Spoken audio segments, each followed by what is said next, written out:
नमस्कार, आप देख रहे हैं आर्या न्यूज और मैं हूं पल्लवी सिंह। रुक करते हैं खबरों की ओर, जहां केंद्र के नए कृषि कानूनों का विरोध कर रहे किसान आज महात्मा गांधी की पुण्यतिथि पर सद्भावना दिवस मना रहे हैं। तो वहीं किसान नेताओं ने दिल्ली के सिंघू बॉर्डर पर एक सम्मेलन को संबोधित करते हुए कहा है कि सुबह 9 बजे से शाम 5 बजे तक उपवास रखा जाएगा। तो वहीं इस बीच दिल्ली पुलिस ने हिंसा फैलाने के आरोप में अब तक 44 जो है लोगों को गिरफ्तार कर लिया है। तो वहीं किसान संगठनों ने पंजाब और हरियाणा के किसानों को दिल्ली की सीमाओं पर चल रहे विरोध प्रदर्शन में शामिल होने के लिए लामबंद करना शुरू कर दिया है।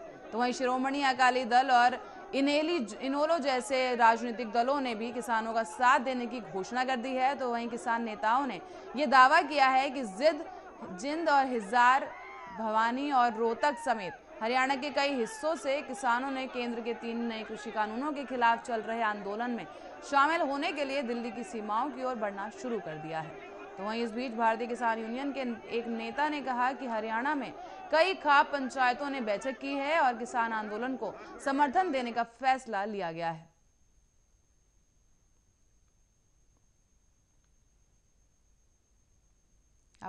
आपको बता दें कि महात्मा गांधी की पुण्यतिथि पर किसानों का एक बड़ा ऐलान ये जो है वो सामने आया है, जहां पे किसानों ने भूख हड़ताल की जो है घोषणा कर दी है और सभी किसान भारी से भारी मात्रा में सीमाओं पर बैठे हुए हैं। और उन्होंने आपको बता दें कि भारतीय किसान यूनियन के एक नेता ने यह तक कह डाला है कि हरियाणा में कई खाप पंचायतों ने बैठक की है और किसान आंदोलन का समर्थन देने का फैसला किया गया है।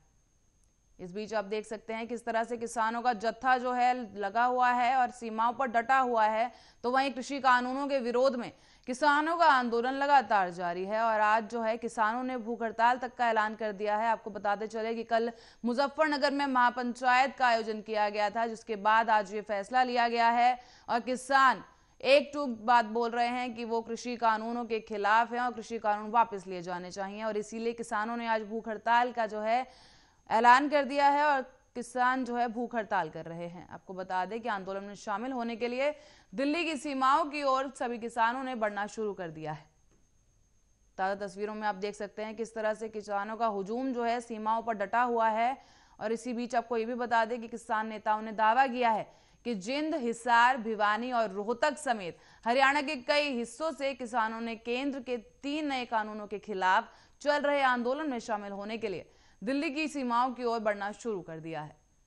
एक बार फिर से आपको बता दें कि किसान जो है 3 कृषि कानूनों के खिलाफ विरोध प्रदर्शन अपना दायर कर रहे हैं, जिस बीच आज किसानों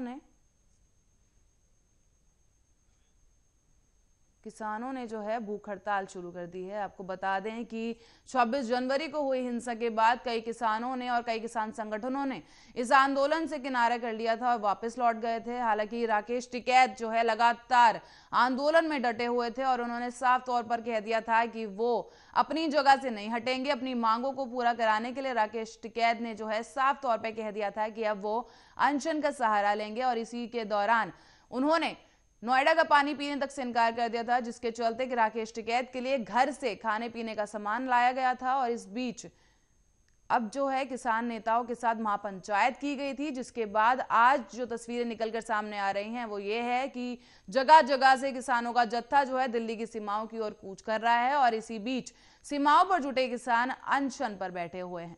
आपको बता दें कि देश का अन्नदाता आज अनशन कर रहा है और सुबह 9 बजे से करीब 5 बजे तक शाम के वो अनशन करेंगे। और आपको बताते चले कि कृषि कानूनों के विरोध में लगातार ये प्रदर्शन जो है वो सामने आ रहा है और किसानों का प्रदर्शन जहां की लग रहा था कि कमजोर पड़ जाएगा हिंसा के बाद, जबकि कई किसानों पे मुकदमे दर्ज कर दिए गए थे, आंदोलन जो है हटाने के भी आदेश हो गए थे। आपको बताते चले सीएम योगी ने आदेश दे दिया था कि गाजीपुर बॉर्डर को खाली कराया जाए, जिसके लिए भारी पुलिस बल वज्रवाहन तक सीमाओं पर पहुंच गया था और किसानों को हटाने की कोशिश लगातार की जा रही थी। लेकिन राकेश टिकैत हाल ही में रो पड़े और उनके जो आंसू हैं उन्होंने इस किसान आंदोलन में एक नई जान फूंक दी, किसान आंदोलन के लिए एक संजीवनी का काम किया। और जिसके बाद किसानों का टूटा हुआ मनोबल एक बार फिर से जुड़ गया है और जगह जगह से किसान जो है दिल्ली की सीमाओं की ओर कूच कर रहे हैं। आपको बता दें ताजा तस्वीरों में आप देख सकते हैं किस तरह से पुलिस कोशिश कर रही है किसानों को समझाने की, लोगों को समझाने की, लेकिन जो ताज़ा तस्वीरें हैं ये सिंघू बॉर्डर की है, जहां पर ग्रामीणों ने किसानों का विरोध कर दिया था। आपको बताते चले कि 26 जनवरी को हुई हिंसा के बाद ग्रामीण किसानों के विरुद्ध नजर आए थे। उन्होंने कहा था तिरंगे का अपमान नहीं सहा जाएगा, सिंघू बॉर्डर खाली कर देना चाहिए। और इस बीच किसानों और ग्रामीणों के बीच काफी बहस हुई, जिसमें पुलिस बीच बचाव करती नजर आई है और पुलिस ने सभी को शांत रहने के लिए और हालात सामान्य बनाए रखने के लिए अपील की गई थी। तो वहीं आपको एक बार फिर से बता दें कि कल महापंचायत की गई है मुजफ्फरनगर में, जिसके बाद से आज ये फैसला लिया गया है कि सभी किसान जो है वो अनशन करेंगे। और सुबह 9 बजे से आपको बताते चलें कि 9 बजे से सभी किसान जो है बैठे हैं और उन्होंने अनशन का जो है ऐलान किया हुआ है। हमारे देश का अन्नदाता आज अनशन कर रहा है, आज भूख हड़ताल कर रहा है। इसी बीच आपको बता दें कृषि कानूनों के खिलाफ चल रहे आंदोलन में शामिल होने के लिए दिल्ली की सीमाओं की ओर बढ़ना शुरू कर दिया है कई जगहों से लोगों ने। और वहीं भारतीय किसान यूनियन के एक नेता ने यह तक कह दिया कि हरियाणा में कई खाप पंचायतों ने बैठक की है और किसान आंदोलन का समर्थन देने का फैसला लिया गया है। तो वहीं इस बीच हरियाणा के कई गाँव से और जिलों से किसानों ने दिल्ली की ओर बढ़ना शुरू कर दिया है। और आपको बता दें कि हरियाणा के कई हिस्सों से किसान विरोध जता रहे हैं। और साथ में आपको ये भी बताते चले कि किसानों ने घोषणा दी है कि वो राजनीतिक दलों ने भी घोषणा कर दी है कि वो किसानों का साथ देने से पीछे नहीं हटेंगे। किसान नेताओं ने दावा किया है कि जींद, हिसार, भिवानी और रोहतक समेत हरियाणा के कई हिस्सों से किसानों ने 3 जो कृषि कानून है उनके खिलाफ चल रहे आंदोलन में शामिल होने के लिए दिल्ली की सीमाओं की ओर बढ़ना शुरू कर दिया है। तो वहीं इस बीच भारतीय किसान यूनियन के नेता ने भी कहा है कि हरियाणा में कई खाप पंचायतों ने बैठक की है और किसान आंदोलन का समर्थन करने का फैसला किया गया है। आपको बता दें आज गांधी जी की पुण्यतिथि है, जिस पर किसानों ने ये ऐलान कर दिया है कि वो अनशन करेंगे और इस दौरान NH-24 को बंद कर दिया गया है।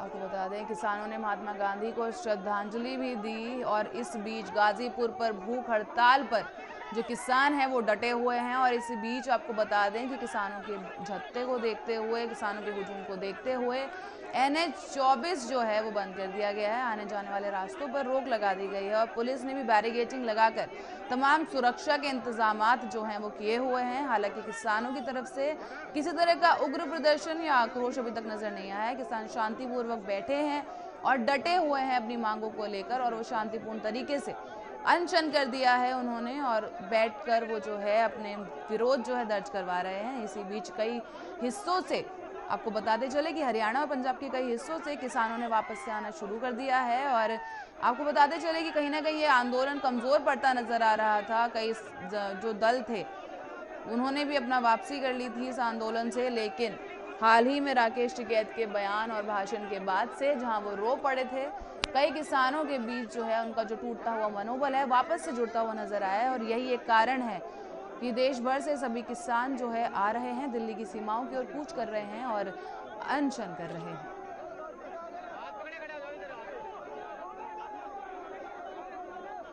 आपको बता दें कि किसानों का विरोध जो है लगातार जारी है। किसान टस से मस होने को राजी नहीं है और तीनों कृषि कानूनों के खिलाफ किसान लगातार विरोध कर रहे हैं और सरकार के खिलाफ नारेबाजी भी की जा रही है कि कृषि कानून वापस लिए जाने चाहिए। तो वहीं इस बीच राजनीतिक दलों का भी समर्थन किसानों को मिलता हुआ नजर आ रहा है।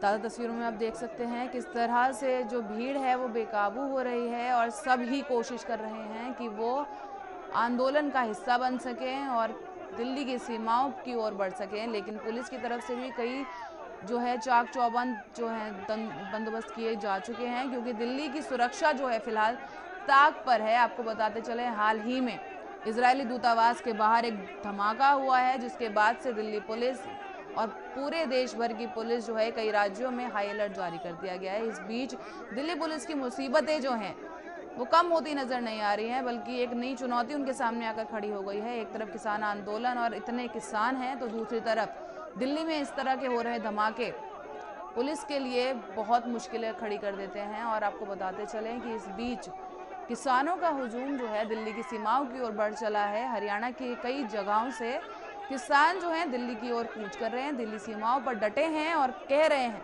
कि तीनों कृषि कानून वापस लिए जाने चाहिए। और इस बीच किसानों ने अनशन का जो ऐलान कर दिया है और आज सुबह से ही सुबह करीब 9 बजे से किसानों ने अनशन जो है शुरू कर दिया था और शाम 5 बजे तक किसानों का यह अनशन लगातार जारी रहेगा। आपको बता दें गाजीपुर बॉर्डर के जो नज़ारे हैं वहां पर किसान जो है भारी मात्रा में डटे हुए हैं और इस बीच पुलिस भी अपनी तरफ से हर वो मुमकिन कोशिश कर रही है कि जो आंदोलन है वो कोई उग्र रूप ना ले ले।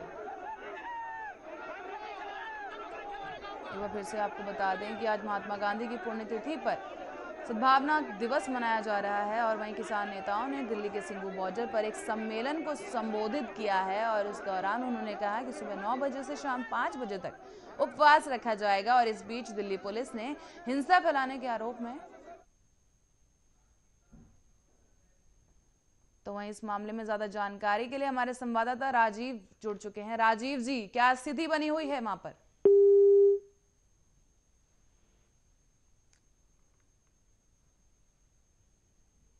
तकनीकी खराबियों की वजह से राजीव जी से हमारा संपर्क नहीं हो पाया है। फिलहाल मैं आपको बताना चाहूंगी कि किसान आंदोलन जो है लगातार जारी है और अन्नदाता ने आज अनशन का ऐलान कर दिया है। तो वहीं पुलिस ने भी हिंसा फैलाने के आरोप में अब तक 44 लोगों को जो है गिरफ्तार कर लिया था और किसान संगठनों ने ये दावा किया है कि पंजाब और हरियाणा को दिल्ली की सीमाओं पर चल रहे प्रदर्शन में शामिल होने के लिए लामबंद करना शुरू कर दिया गया है।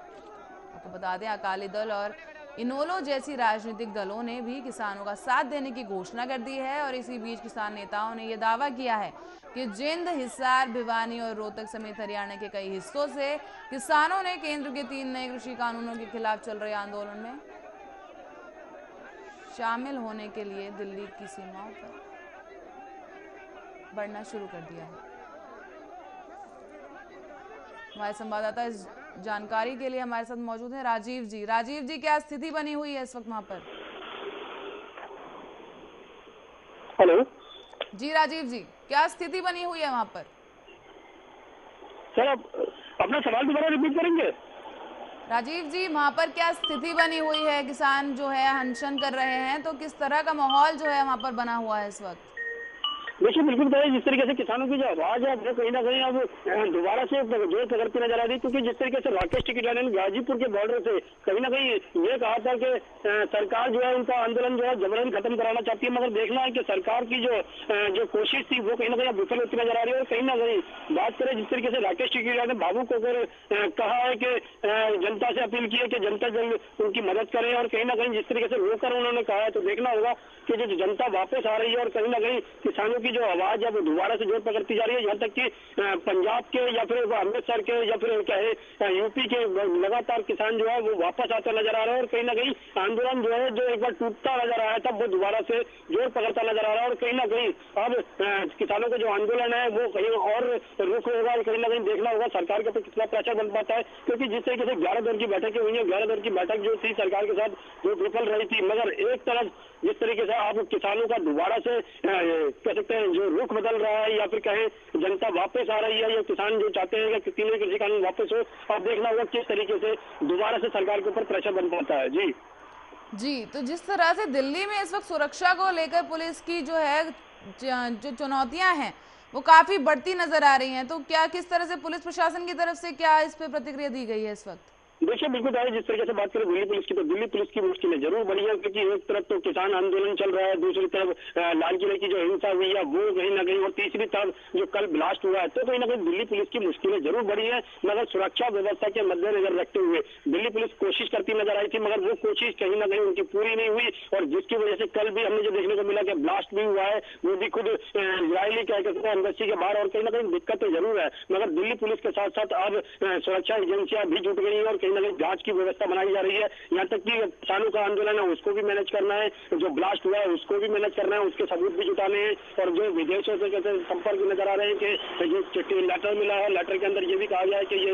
रिटेलर है, पिक्चर अभी बाकी है। मगर जिस तरीके से लगातार दिल्ली पुलिस की और स्पेशल सेल की और कहीं ना कहीं सुरक्षा एजेंसियों की जो मुश्किलें बढ़ी हैं वो कहीं ना कहीं कंट्रोल करनी पड़ेगी और उसको मद्देनजर रखते हुए दिल्ली के अंदर कड़ी सुरक्षा व्यवस्था मैनेज करनी पड़ेगी। जी राजीव जी, जैसे कि हम देख सकते हैं कि सीएम योगी ने भी आदेश दे दिए थे और किसानों से जो बॉर्डर जो है वो खाली कराने के भी आदेश जारी कर दिए गए थे, लेकिन इसके बाद भी इतने सारे किसान कैसे यहाँ पे मौजूद हैं? मुझे समझ नहीं आ रहा है कि इतना जो हुजूम है किसानों का वो कैसे पहुंच गया है यहाँ पर।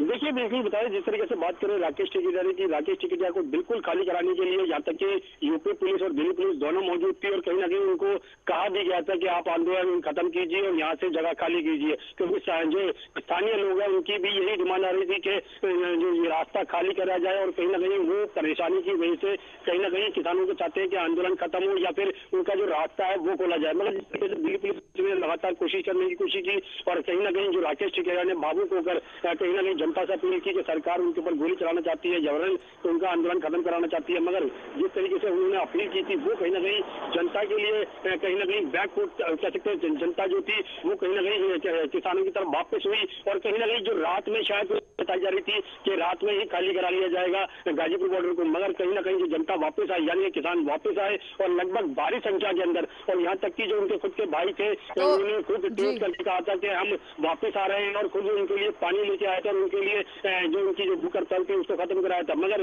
राकेश टिकैतिया की तरफ से भी साफ कहा गया था कि जो भी हिंसा हुई है उसके लिए वो जिम्मेवार नहीं है और दिल्ली पुलिस चाहे तो उसके लिए जांच के लिए उन्हें बुला सकती है, वो आने के लिए तैयार है। मगर आज देखना होगा कि राकेश टिकैतिया कितनी बड़ी जांच एजेंसी के सामने किस तरीके का अपने पक्ष रखते हैं और किस तरीके की बातें रखते हैं। मगर कहीं ना कहीं किसान आंदोलन के लिए साफ कर दिया है कि किसान आंदोलन खत्म नहीं होगा, वो इसकी लड़ाई आगे तक लड़ेंगे। राजीव जी, किसानों की तरफ से इस वक्त जो है किसी तरह की नारेबाजी सामने आई है? क्योंकि जिस तरह से 26 जनवरी को जो हालात सामने आए थे उसके बाद से इतना बड़ा हुजूम एक बार फिर से लग गया है और इसमें किसी तरह की नारेबाजी अभी तक सामने आई है, किसी तरह का उग्र प्रदर्शन या कोई आक्रोश? क्योंकि सरकार की तरफ से साफ तौर पे कह दिया गया था कि अब इस आंदोलन को बंद कर देना चाहिए, ये अवैध है।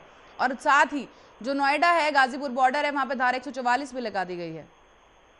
देखिए बिल्कुल जिस तरीके से बात करें गाजीपुर बॉर्डर की, जिस तरीके से सुरक्षा व्यवस्था या फिर पुलिस ने जो खाली कराने के लिए बात की थी, जहाँ तक कि राकेश टिकैतिया को खुद कहा था कि आप इस जगह को खाली कीजिए, मगर उसके बाद में जो धारा 144 लगाई गई है वो कहीं ना कहीं गाजीपुर बॉर्डर के साथ साथ नोएडा बॉर्डर पर भी लगाई गई है, यानी कि और जगहों पर भी लगाई गई है। मगर जिस तरीके से बात करें खाली कराने की, बेशक सरकार कोशिश कर रही है, यहाँ तक कि ये भी कहा जा रहा है कि जो किसानों का आंदोलन है वो गलत है और जो सार्वजनिक जगह का इस्तेमाल किया जा रहा है वो भी गलत है, क्योंकि यही चीज हमने CA के अंदर भी देखने को मिली थी। जिस तरीके से वहां पर भी यही चीज थी कि जो जगह जो रोड था उसको घेर लिया गया था और कहीं ना कहीं बीच रास्ते को बंद कर दिया गया था। मगर जिस तरीके से आज किसानों ने भी वही चीज की है और लगभग 2 महीने से ज्यादा का समय हो चुका है, मगर कहीं ना कहीं किसानों की तरफ से कहा जा रहा है कि हम आंदोलन नहीं खत्म करेंगे। बेशक यहाँ स्थानीय लोगों को जो परेशानी जरूर हो रही है मगर उसके लिए वो माफी मांगते हैं, मगर कहीं ना कहीं जो सरकार तक आवाज उनकी पहुंचानी है शायद उनका माध्यम भी यही बनाया गया है और इसीलिए कहीं ना कहीं उसको बॉर्डर जो है वो कहीं ना कहीं सील किया गया ताकि सरकार के ऊपर ज्यादा से ज्यादा फर्क पड़ सके। मगर अभी सरकार के ऊपर फर्क इस चीज का नहीं है कि किसानों की आवाज जो उठेगी या फिर किसी कानून को वापस लेना, मगर इस वक्त जो स्थिति है तो जो इजरायली एम्बेसी के बाद जो ब्लास्ट हुआ है उसको लेकर है, कहीं ना कहीं पहले सरकार उसको मैनेज करेगी फिर किसानों की तरफ देखेगी। मगर अभी तक इसके लिए कहीं ना कहीं कुछ समय लगेगा और समय के अंदर देखना होगा जांच एजेंसियों के बाद क्या सबूत मिलते हैं। किसानों को लेकर भी कहीं ना कहीं लाल किले को लेकर भी आज जांच एजेंसी वहां पर गई थी लाल किले के अंदर और कोशिश की जा रही थी कि कुछ सबूत जुटाए जाएंगे, अंदर से जो भी तोड़फोड़ की गई है वो किस तरीके के किसानों ने की है, ये सारी चीज एक जांच का प्रक्रिया है और ये जांच के अंदर ही स्पष्ट हो पाएगा। जी राजीव जी, बहुत बहुत शुक्रिया इस तमाम जानकारी के लिए। तो वहीं रुक करते हैं अगली खबर की ओर, जहां मुरादाबाद के कुंद्रकी इलाके में कोहरे के चलते बस और ट्रक की जोरदार टक्कर हो गई, जिससे भीषण सड़क हादसा हो गया। आपको बता दें इस घटना में अब तक 10 लोगों की मौत की खबर आ चुकी है, तो वहीं 25 से ज्यादा लोग घायल हो गए हैं। तो वहीं घटना की सूचना मिलते ही पुलिस भी मौके पर पहुंच गई है और राहत बचाव कार्य शुरू कर सभी घायलों को अस्पताल में भर्ती कराया जा चुका है। तो वहीं जहां सभी घायलों का इलाज किया जा रहा है, वहीं इस घटना पर सीएम योगी ने संज्ञान लिया है और साथ ही जिलाधिकारी और कप्तान को मौके पर पहुंचने के लिए निर्देश जारी कर दिए गए हैं। तो वहीं सीएम योगी ने सड़क दुर्घटना में घायल हुए लोगों को 50-50 हजार रुपए और मृतकों के परिजनों को 2-2 लाख रुपए की आर्थिक सहायता देने के निर्देश दिए हैं। तो वहीं घायलों की समुचित इलाज उपलब्ध कराने के लिए भी निर्देश जारी कर दिए गए हैं।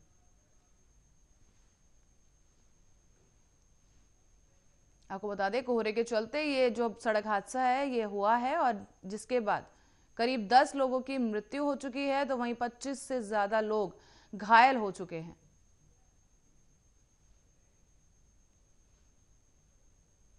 आपको बता दें कि नए जो ये घटना हुई है ये कोहरे के चलते हुई है। हालांकि इसमें ओवरटेक करने की भी बात सामने आ रही है कि ट्रक जो है ओवरटेक किया जा रहा था जिस दौरान ये हादसा हुआ है। तो वहीं जो टक्कर है वो काफी भीषण थी कि जिसमें दोनों ही गाड़ियों को काफी बुरी तरह से क्षति पहुंची है और इस बीच करीब 10 लोगों की मृत्यु हो चुकी है, जबकि 25 लोग घायल हो गए हैं और सभी घायलों को हालांकि अस्पताल में भर्ती कराया गया है और उनका इलाज किया जा रहा है। लेकिन जो दुर्घटना है ये काफी भीषण रही है। तो इस बीच सीएम योगी का भी बयान जारी आया है, जहां पर उन्होंने कहा है कि घटना में जितने भी लोग घायल हुए हैं सबको 50-50 हजार रुपए की आर्थिक सहायता दी जाएगी। तो वहीं जो लोग मर चुके हैं, जिनकी मृत्यु हो चुकी है, उनके परिजनों को 2-2 लाख रुपए की आर्थिक सहायता दी जाएगी।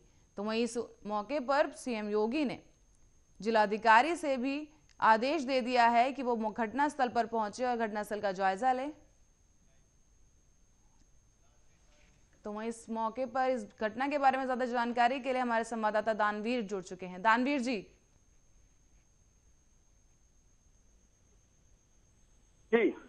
जी, क्या पूरा माहौल इस वक्त सामने आ रहा है वहां पर?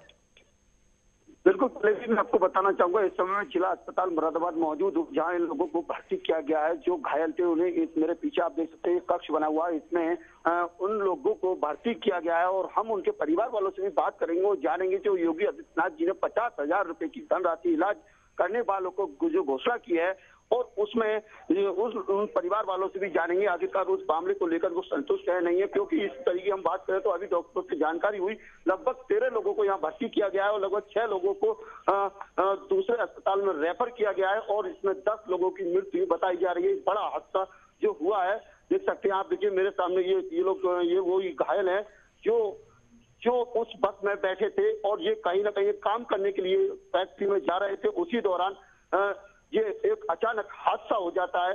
जो छोटी मिनी बस होती है उसमें ये लोग सवार थे। तो कहीं उनके परिवार वालों से बात करेंगे, काफी लोग मेरे साथ हैं, इनसे जानेंगे आखिरकार ये कहाँ जा रहे थे और कौन। तनवीर जी क्या लग रहा है इस हादसे का मुख्य कारण जो है वो क्या रहा? रफ्तार रही या कोहरे का कहर रहा? बिल्कुल, मैं आपको बताना चाहूंगा, पहले तो मुख्य कारण जो हादसे का है वो कोहरा है और दूसरी बात तो हम आपको बताना चाहेंगे ओवरटेक। ये जो बसों वाले की बात करें तो इन्हें लगभग 20 किलोमीटर का रास्ता तय करना होता है और 25 मिनट का समय इन्हें मिला हुआ होता है बसों वालों को, जो कि ये अंधाधुंध तेजी से चलाते हैं और आए दिन ऐसे हादसे होते रहते हैं। क्योंकि जो चालक है, बस चालक, उसकी भी डेथ हो चुकी है। और जो हमारे साथ है उनसे भी जानेंगे आखिरकार जो माननीय मुख्यमंत्री जी ने घोषणा की है उससे ये संतुष्ट हैं या फिर क्या अब ये आगे कदम उठाएंगे। दानवीर जी, सीएम ने जिलाधिकारी को भी निर्देश दिए हैं कि घटनास्थल पर पहुंचे, तो कितने अधिकारी इस वक्त मौजूद हैं वहां पर? देखिए, मैं आपको बताना चाहूंगा, जिला अधिकारी, आईजी और एसएसपी सभी जिले के अधिकारी मौके पर पहुंचे थे और घटनास्थल का जायजा किया था। और जब जो मलबा वहां पड़ा हुआ था उसे टीम द्वारा लगाकर हटवाया गया था। आप देख सकते हैं, देखो ये तस्वीरें देखिए आप, मैं दिखाना चाहूंगा, ये लोग भी वहाँ घायल थे। तो लेकिन जैसे ही पीआरपी 112 मौके पर पहुंची थी उसके बाद उच्च अधिकारियों को सूचना दी गई। तो इसमें उच्च अधिकारियों को जो सूचना दी गई उसके बाद उच्च अधिकारियों का जमावड़ा वहां लगने लगा और राहत कार्य की करने का काम किया जा रहा था। बिल्कुल जी दानवीर, तो करीब कितने लोग वहां पर इस वक्त, क्या स्थिति बनी हुई है, कितने गंभीर हैं वहां पर लोग? बिल्कुल, मैं आपको बताना चाहूंगा, 13 लोगों को यहाँ मैं रूम में खड़ा हूँ, 13 लोगों को यहाँ भर्ती किया गया है और उनका इलाज यहाँ चल रहा है। जहाँ जो क्षेत्रीय विधायक हैं हाजी रिजवान साहब और मोहम्मद फहीम साहब, तो यहाँ मौके पर क्षेत्रीय नेता और बसपा से भी नेता यहाँ आना जाना शुरू हो गए हैं और इन मरीजों का हाल जानने के लिए वहाँ पहुंच रहे हैं, जिसमें 13 लोगों को भर्ती है। जिसमें आप और इसमें सबसे बड़ी बात मैं आपको बताना चाहूंगा, पीआरडी का भी जवान है जो इसमें वो घायल हुए हैं और उनके साथी काफी देख रहे हैं, उनसे बात करना चाहेंगे। और उनसे जानेंगे आखिरकार वो कहाँ जा रहे थे। सर क्या नाम आपका? सर ये कौन है और कैसे? हमारे स्टाफ के हैं, हम यातायात में ड्यूटी कर रहे हैं जी, यातायात में ड्यूटी कर रहे हैं आप। अच्छा कहाँ ड्यूटी कर रहे थे? ये कप्तान मोड़ पर ड्यूटी थी जी, तो ये हादसा हुआ तो आपको कैसे पता पड़ा, कितना समय लगा था? तो सूचना आई जी, सूचना आई थी कि हमने कप्तान साहब को भी यहाँ से निकाला कप्तान मोड़। अब ये कप्तान साहब तो देखिए बता रहे हैं कि कप्तान साहब के यहाँ ड्यूटी लगी हुई थी और वहाँ जा रहे थे, उसी बस में ये मौजूद थे। लेकिन मैं पहले भी आपको बताना चाहूंगा, तो कि आपने कहा कि मेन मुख्य कारण क्या रहा था, तो मुख्य कारण हम बात करें तो मुख्य कारण की वजह ये है, तो डग्गा मार जो वाहनों में जो सवारियां होती हैं उनमें लगभग 20 सवारियों की जगह होती है उस मिनी बस में, लेकिन उसमें 40 लगभग सवारियां भर रही थी। तो कहीं ना कहीं मौत का कारण इनकी जो बना है वो कहीं ना कहीं जो ठेकेदार होते हैं जो बैठते हैं अड्डों पर, वो कहीं ना कहीं इनके ऐसे हादसों के जिम्मेदार होते हैं जिसे कह सकते हैं। लेकिन हम बात करें प्रशासनिक अधिकारी की तरफ से लगातार चेकिंग अभियान चलाया जाता है, लेकिन डग्गा मार वाहनों के खिलाफ पता न क्यों नहीं कार्रवाई की जाती, क्या वजह रहती है? ऐसे मामले कई सामने आ चुके हैं, क्योंकि ये 4 लाइन की बात की रोड की, तो रोड पर भी कहीं डिवाइडर लगा हुआ नजर नहीं आता है। तो डिवाइडर का मुख्य कारण माने तो डिवाइडर भी कहीं ना कहीं इसका कारण होता है। जी दानवीर, किसी मरीज से आपकी बात हो पाई है जो बता सकें कि जिस वक्त ये घटना हुई है तो किस तरह का स्थिति थी वहां पर, किस वजह से ये घटना हुई है? बिल्कुल, मैं आपको बताना चाहूंगा, जो वहाँ ग्रामीण थे, जो मौके पर वहाँ जो ग्रामीण आने जाने वाले राहगीर होते हैं, उनसे हमारी बात हुई थी, तो उन्होंने यही बताया था कि मुख्य कारण जो रहा था वो ओवरटेक कर रहा था। जो ओवरटेक कर रहे थे, पीछे से भी ट्रक आ रहा था, ट्रक की ओवरटेक करने में आगे सामने वाले ट्रक से ये बस टकराई और दोनों के बीच में ये बस आ जाती है। उसके बाद ये बस क्षतिग्रस्त हो जाती है। एक तरीके से देखें तो वहाँ जब हादसा हुआ तो ग्रामीण राहगीरों का ये कहना था। जी दानवीर जी, और मरीजों से ये पता चल पाया कि हादसे के कितनी देर बाद पुलिस पहुंची या एम्बुलेंस पहुंची और कितनी देर बाद जो है बचाव कार्य शुरू किया गया? बिल्कुल, मैं आपको बताना चाहूंगा, देखो राहगीरों ने बताया था कि पीआरबी 112 जब चंद मिनटों में ही वहां मौके पर पहुंची थी, उसके बाद उच्च अधिकारी आना शुरू हो गए थे और उच्च अधिकारी मौके पर पहुंचे थे। तो जो प्रशासनिक अधिकारियों की इस मामले में बात करें तो जो मदद उनकी तरफ से की गई, वो मदद पूरी तरीके से की गई थी और राहत कार्य की टीम भी मौके पर तत्काल ही पहुंची थी। जी दानवीर, और किसी मरीज से किसी तरह की बात हो पा रही है आपकी? प्रशासन की तरफ से कोई आश्वासन अभी तक दिया गया, कोई मिलने पहुंचा है? मरीजों से बात हुई है सीधी तौर पे किसी अधिकारी की? बिल्कुल, देखिए यहाँ जो घायल इसमें कमरे में एडमिट है, यहाँ मैं आपको बताना चाहूंगा, तो यहाँ डीएम साहब भी आए थे और आप सामने देख सकते हैं एसडीएम साहब, तहसीलदार बिलारी इस समय मौजूद बैठे हुए नजर आ रहे हैं, क्योंकि जो यहाँ बराबर देखभाल जो इलाज कर रहे हैं और लगभग इलाज में कोई अच्छी कमी न रह जाए, तो लगातार अधिकारी भी आना जा पा रहे हैं और इस मामले को गहराई से इनका इलाज किया जा रहा है। और जहाँ जो अस्पताल डॉक्टर हैं, लगातार डॉक्टरों की टीम भी लगी हुई है, तो दवाई जो ट्रीटमेंट चल रहा है वो सही से चल रहा है, या कोई भी अभी परिवार वालों की भी कोई शिकायत सामने नहीं आई है। जी दानवीर, बहुत बहुत शुक्रिया इस तमाम जानकारी के लिए। तो वहीं इस तरफ जो है ये बहुत ही भीषण हादसा है, तो वहीं सीएम योगी की तरफ से राहत कार्य के लिए आदेश दे दिए गए हैं और साथ ही सभी घायलों को राशि देने का भी उन्होंने ऐलान कर दिया है। तो वहीं इसी के साथ ही फिलहाल के लिए खबरों में बस इतना ही। आप देखते रहिए आर्या न्यूज।